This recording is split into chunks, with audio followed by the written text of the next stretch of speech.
I thought about this. When Duchess kept sending me notes, what are you going to speak on? Do you have a title? And I thought, well, how about it's only kindness that makes sense anymore?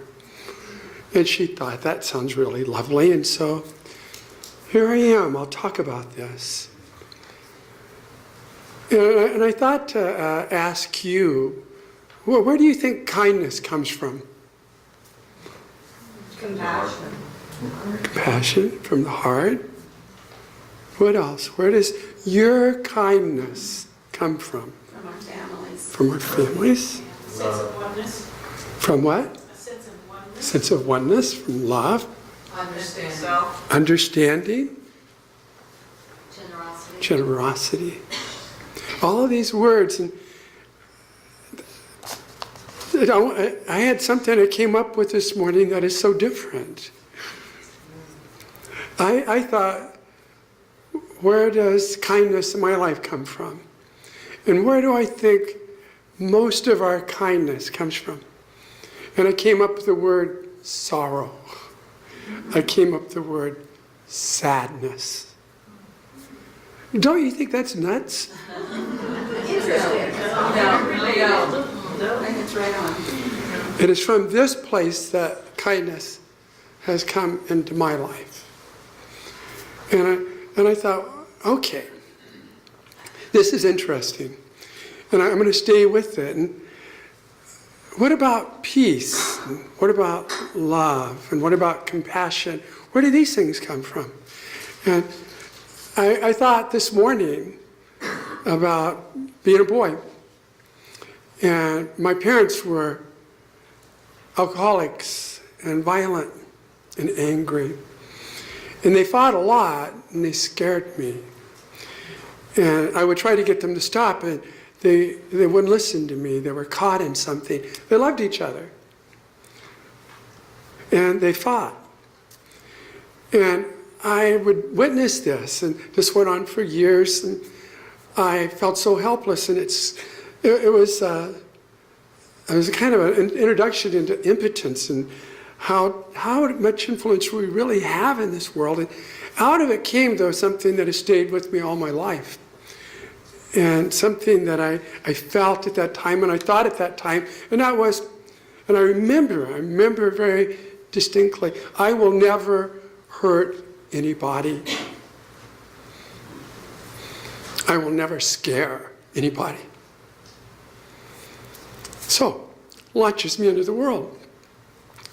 But also I had something I didn't know I had, and that was shame. And I was ashamed of them, but I also thought there was something wrong with me. I wasn't like the other kids. And so I was alone. I hid out. I was afraid there was something wrong with me because of them. And it's an interesting birth of what would become my life's highest values: to love, to be kind, non-injury, non-violence, peace. But I hid out. And earlier this year I was offered an amazing job, an opportunity to give in the world, and participating in this introduction and going to these places and with these persons. One of the head teachers said to me something very interesting. She said, "Steve, do you know that you're enough?" Well, I think so. Do you know that you're enough? She said, do you know everybody I talk with loves you? You do so much, but do you know that you're enough? I said, well, maybe not. And she took my hand, and said some wonderful things, and it grew. And recently, she sent me a lovely thing. It said, first is the suffering of separation. Then is the suffering of not enough. Then is the urge to do something. Anybody relate to this? Separation There must be something wrong with me. That's what shame is. I need to do something to be enough. And out of this comes this effortfulness to be something, to give more and more. So a lifetime can be consumed with this kind of giving. And out of this comes this compassion, this willingness to give, to love, to do. But sometimes it's also driven by something that's hungry to become enough.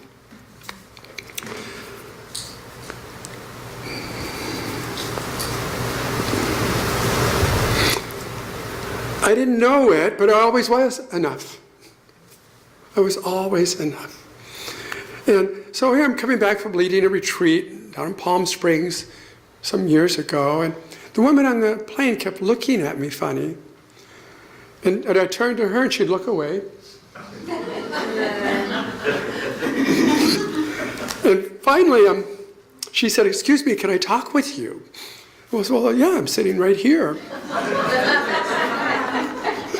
Kind of a captured audience, really well-dressed woman, professional. She says, "Oh, I want you to know I never do this. I don't talk with people on planes." So I hear that. And she says, "Well, I just want to ask you something. Is your name Flowers?" I said, "Well, yes, it is." "You're Steve Flowers, aren't you?" "Yes." You went to Fairfield High School, didn't you?"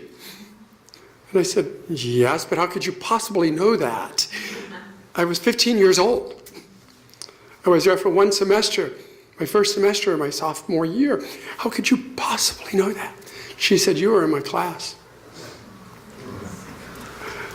I had a crush on you." Me, the broken one, too skinny, ashamed, name like Flowers with curly head, a target for all bullies. She had a crush on me. And she went on to tell me she was the district attorney of one of the largest counties in California. And I said, "God help the criminals in that attorney." I was the only one creating this own reality of my brokenness. I was the only one maintaining this sense of unworthiness. A trance, Tara Brock calls it, a trance of unworthiness. But out of this came a commitment to love, to do no harm, to practice kindness. And you start meeting people, you're really talking. My work since late 70s has been as a professor of psychology, as a counselor, and now a Dharma teacher. But in this work, I've made this commitment to not run away from sorrow when I encounter it, or loss, or pain, or fear, or grief, or shame, but turning towards these things that we all don't want anything to do with. And out of this commitment comes something that I see as really healing in therapy and teaching and the community. And it's what you see in this church. A community of people that come together to make this dance, this choreography, to do it with a kind of mutual intention for everyone in this room to give, to grow, to heal. And that's what makes healing possible in therapy and these other places. It's the relationship that heals. It's the relationship. My willingness to be with another person, to attune to their pain, our willingness to be with one another, to draw from our own failures, our own losses, our own pain, to tune into their pain, is what opens the door for this thing called compassion, for love. Where I see I'm no different than anybody else in this world. I put this thing down. Have compassion for everyone you meet, even if they don't want it. What seems conceit, bad manners, or cynicism is always a sign of things no ears have heard, no eyes have seen. You do not know what wars are going on down there, where the spirit meets the bone. You don't know what wars are going on down there where the spirit meets the bone. Why would we then move into these directions to be with others, to actually practice love in this world, to practice kindness? Well, because we know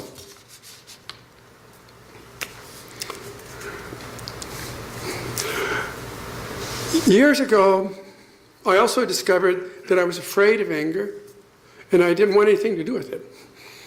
And I had shut down my own anger. And I found this in the most remarkable way. My wife doesn't have this problem. She needs her anger.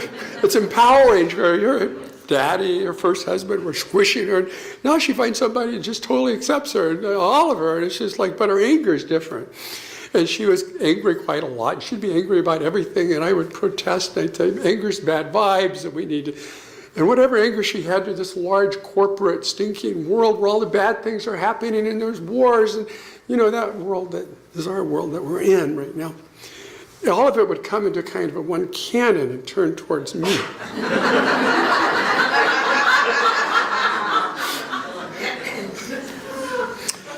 And that's what would make me angry. And then one time I realized this, I know where this is going, so I went to the bathroom and I took a shower. And while I was in the shower, something remarkable happened. I found myself on the floor with the cold water running over me, crying and begging my parents to stop fighting.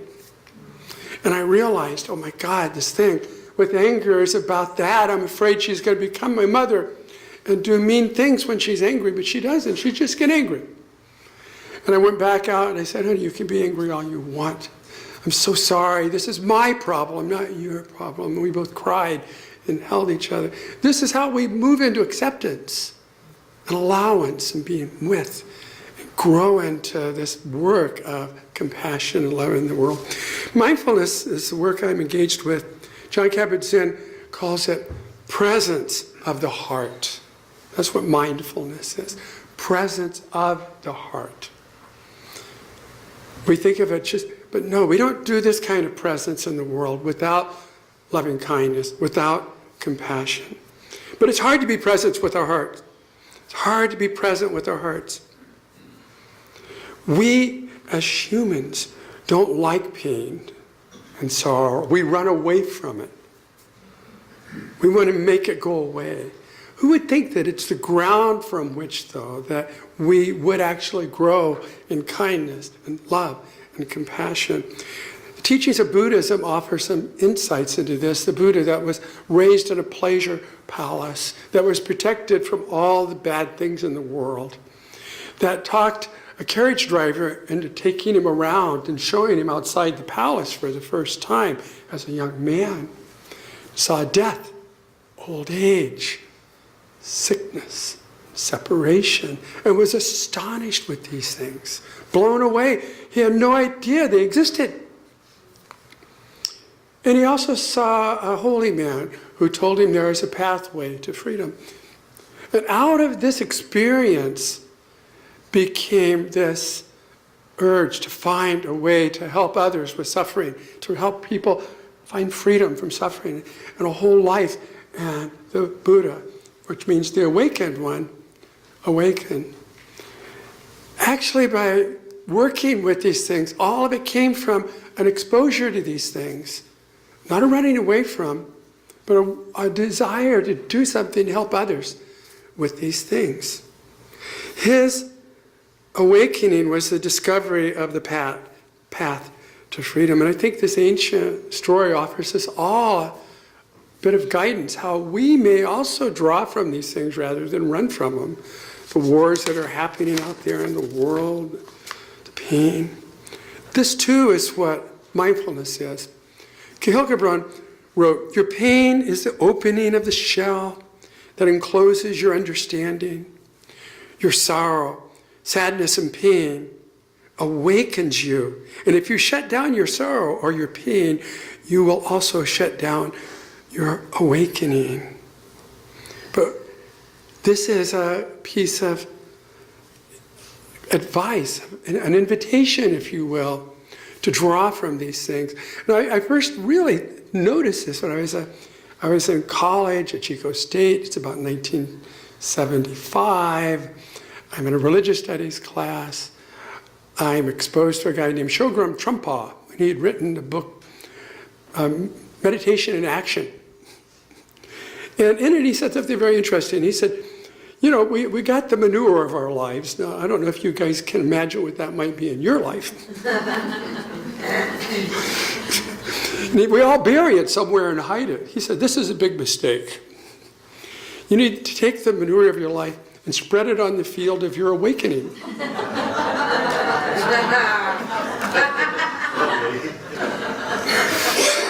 And if you don't, I mean, this is the stuff that will help grow everything, you know, the plants that will be fertile and grow big and healthy. And if you don't, then you have to go to your neighbors to borrow their manure.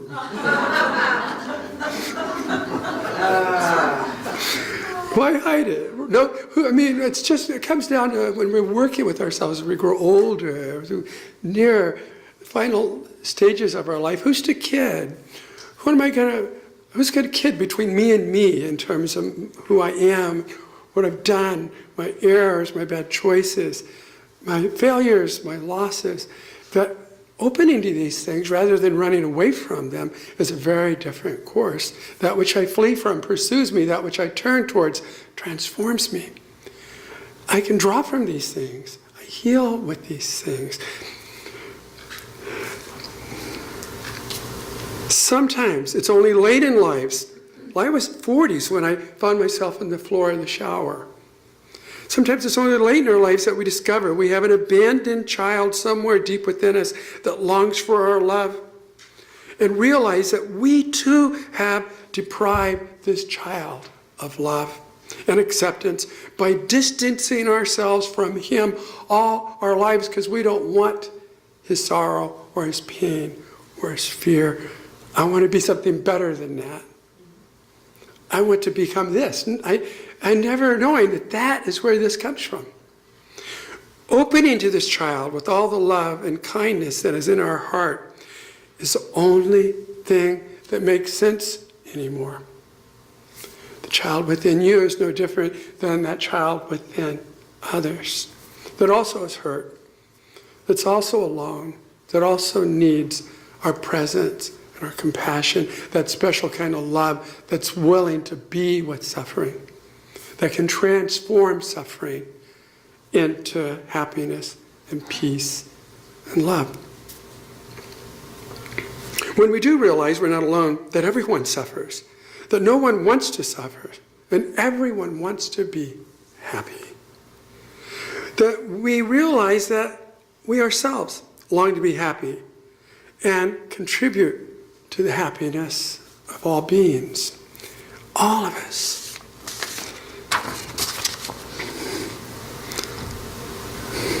So this morning, I'm rummaging through my poems. There's got to be a poem that goes with all this. Release the harsh and pointed inner voice. It's just a throwback to the past and leads and holds no truth about this moment. Let go of self-judgment, the old learned ways of beating yourself up for each imagined inadequacy. Allow the dialogue within the mind to grow friendlier and quiet. Shift out of inner criticism and life suddenly looks very different. I can say this only because I make the choice 100 times a day to release the voice that refuses to acknowledge the real me. What's needed here isn't more prodding towards perfection, but intimacy, seeing clearly and embracing what I see. Love, not judgment, sows the seeds of tranquility and change. Love, not judgment, sows the seeds of tranquility and change. Mindfulness, presence, heart has basic foundations. Non-judging. Here's one that's interesting. Non-striving. We strive all the time. I want to be better. I want to be more kind. I want to be more loving. Awake. Non-striving, non-judging. Allowing, that can grow into acknowledging and into acceptance. Letting be, that can grow into letting go. These basic intentions then are something we practice moment to moment, day by day, in our relationships, in our relationship with ourselves, and the work we do with others, our neighbors, the other drivers. Mary told me about going to her Bible study years ago. She's on her way to her Bible. She's down in Fullerton. She's on the Santa Ana Freeway. It's always a mess. And you're navigating. Somebody just cut right in front of her, went back around, was doing these weird things, and she shot him the finger. Then she looked over and saw it was a guy in her Bible study.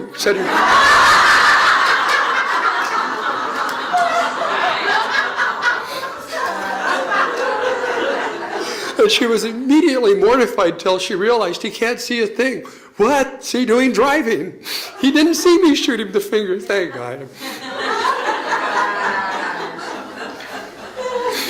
Where is it we don't practice kindness? Where is it that we need to grow in allowing and forgiving and beginning again? So think about that next time you come into this group.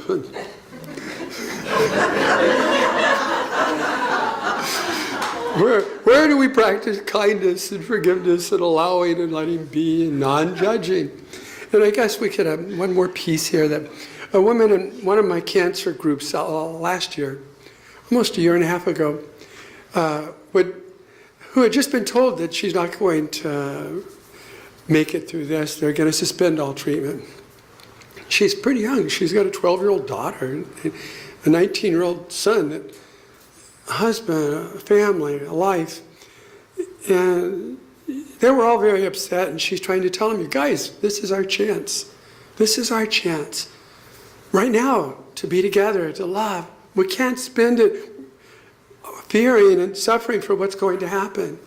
And she's trying to teach him. She's trying to teach him. She's teaching me about mindfulness in the midst of the most difficult prognosis. And she's coming from the medical center, and she's in Alberta, and there's those left turn lanes where there's 2 left turn lanes that can go, and she's getting ready to dutifully go at the light, and then all of a sudden it turns green and a motorcycle shoots between her and the other car, and they both have to stop, and he gets through, and then they're stuck in the intersection trying to maneuver. The light changes, and she's all upset. She's angry at this guy, and she's got immediately this reaction. What is he? And then she stopped, and she's back in her place, and she just had another thought. Well, what do I know? Maybe his wife's on the kitchen floor having a baby. Maybe he has to be in a hurry. I just hope he gets there safe, and I hope nobody else is hurt. And a moment later, she threw up both her arms and said, I did it. I did it. I can find my way out of these mental states. I can do something else at a moment if I bring this great intention to what I'm doing. This intention to be here and respond with kindness, to respond with non-judgment. Now, sometimes we only get to this intention when we get a prognosis like that, or we're very old. We don't have to do that. We don't have to wait. We can do it now. This is something we can do the rest of our lives.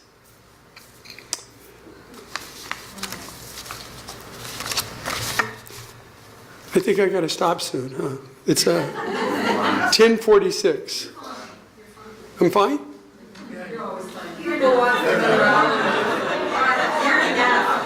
I mean, honestly, don't I have to stop like... No, go on. No one else does.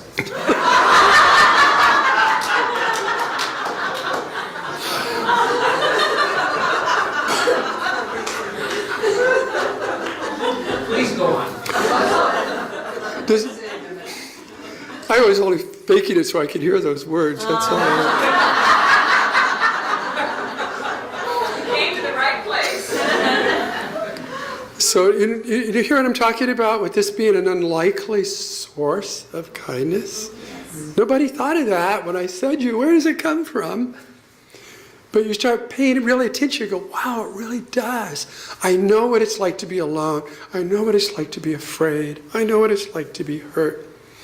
And to not want anybody else to hurt like that, and to reach out to others that hurt like that. To wish that everybody else can have the kind of happiness and peace I found. We don't do that by fleeing. Turning to face my fear, I find the worry that lives within me. Turning to face my aloneness, I find my connection with everything. Turning to face all those things, I find a way to freedom. So Here's another story. We have an administrator in Low some years ago, and she's in a key position, needs an administrative assistant, and she's interviewing all these people.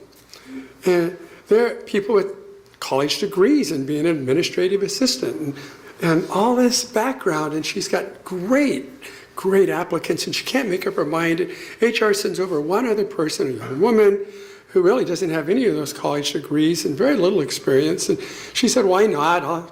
Why not add to this? And she's interviewing the young woman, and she sees on the young woman's arm, just as they sit down together, a pretty fresh scar that's healing. And she immediately asked, what happened to your arm?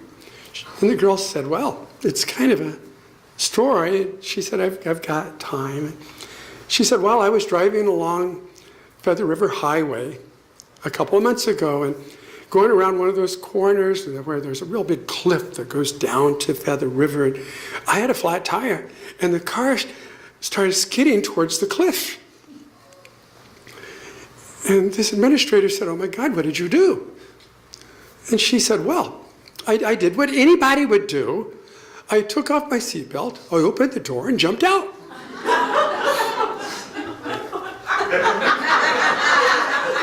Right? That's what you guys would have done. That's what like 007 maybe. Guess what she said? You're hired. You're hired. Who can think like this in the midst of chaos and huge problems? That's what I need. Turning towards the skid. Turning towards even a tailspin. If you turn into that tailspin, you can get out of it and save your life. This is an unusual turning, that it is from darkness that this seed emerges. I don't want to put out of my life any of the depressions, any of the miseries, any of the sorrows. Those are part of the richness of my life. And out of this, though, I don't see that there's any reason to exclude these if we were to have love and kindness and truth and peace. I think this is where peace and love come from.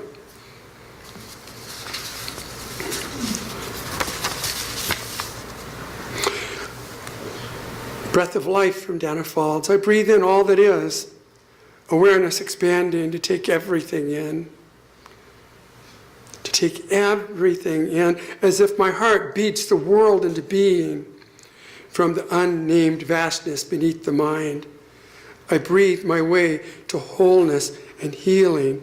Inhalation, exhalation, each breath a yes, a letting go, a journey, and a coming home. The same teacher that brought up these comments to me about, do you know you're enough? That led me to investigate this in my life, and I thought, I do more than I need to. It is about trying to be okay. So I wrote her back and I said, thank you so much for this gift of not enough. At first I was offended, and I wrote her back. And she wrote back, she said, at the core, there's only love. At your core, only wholeness. Isn't that lovely? And it's always been there, even though I might be filled with shame or doubt or fear. Always been there. This core that is love. This core in me that's also the core in you. We don't have to struggle to make it happen. We don't have to figure out ways. It comes from us naturally when we can leave ourselves alone. I thought I would conclude today with a loving kindness practice.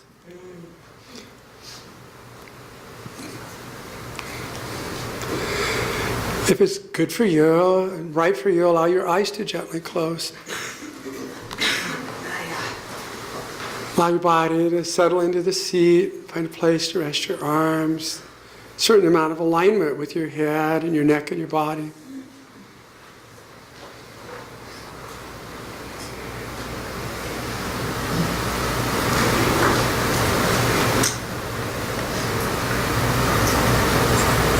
And as you find this sense of balance in your body, being fully supported, find yourself dropping more and more into kind of stillness and quiet.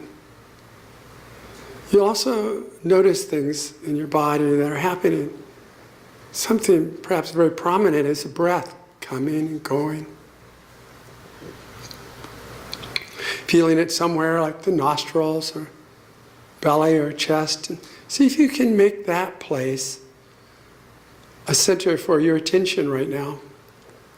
Breath coming, going, expanding, contracting. The lungs of the belly, cool air coming in the nostrils, warm air going out. This expression of life itself. Breathing, you.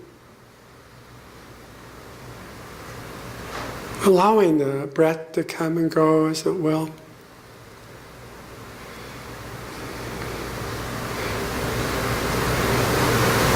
Being present with sensations of breath. For no other reason than just to be present.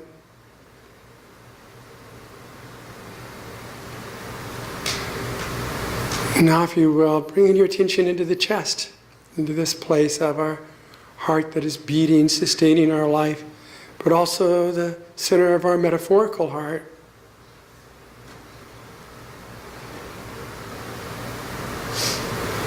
And knowing that this heart that is beating, keeping us alive, will one day stop, could actually be, rather than something that's a curse to run away from, become something that is precious. When we see these are the moments we have to live. There are no other moments. Later is a possibility. Past is gone.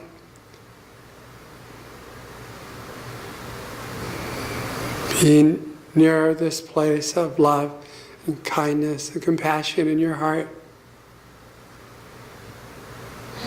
Knowing that if we were to give anything to others, it must come first to us. We must offer it first to ourselves. And so all loving kindness practices begin first with an intention to bring loving kindness into our own lives. And you can do it just like this. May I be free from pain and suffering. May I be peaceful and at ease. May my heart be filled with loving kindness.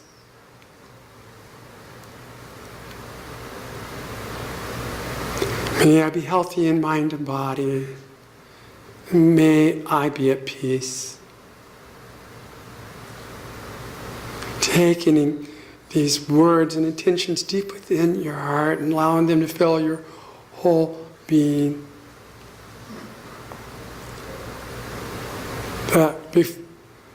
Knowing that before the heart sends blood to anywhere else in the body, it infuses itself completely with blood.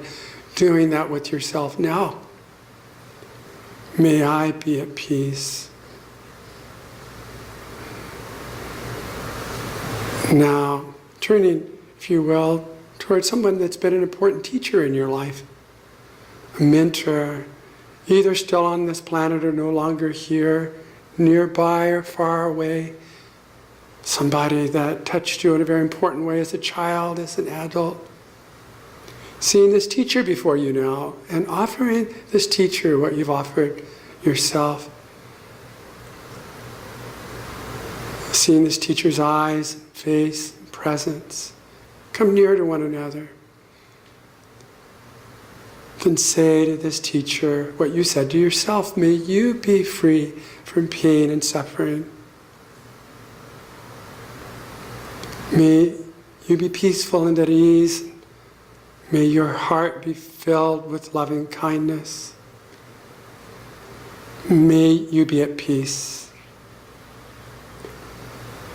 Notice how this teacher takes in your loving words of kindness and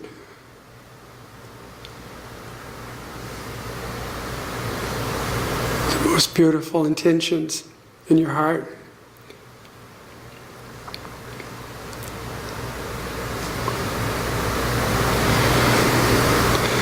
Now, extending your loving kindness a little further to everyone in this room.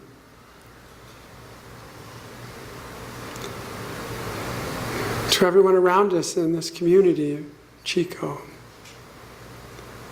May you be free from pain and suffering. May you be peaceful and at ease, and may your heart be filled with loving kindness. And may you be happy in this life, just as it is. May you be at peace, knowing that if we are going to throw a stone into the middle of a pond, those smaller circles become larger and larger until they reach and touch the very edges of that pond. From this pond called Chico. In the space right now, allowing those circles of love and kindness to extend all around this country and across the oceans into all other places on this planet, to all other human beings and to all creatures. Those creatures under the waters with fins, those creatures that fly in the sky, those creatures with 2 legs and 4 legs and many legs. To all those that have come and left this planet, to all those that are not yet born, to allow our loving kindness to expand and grow. A boundless love reaching out further and further into all the universe to touch all beings. May all beings be free from pain and suffering. May all beings be peaceful and at ease. May all beings be happy. May all beings be at peace. May all beings be at peace. May all beings be at peace.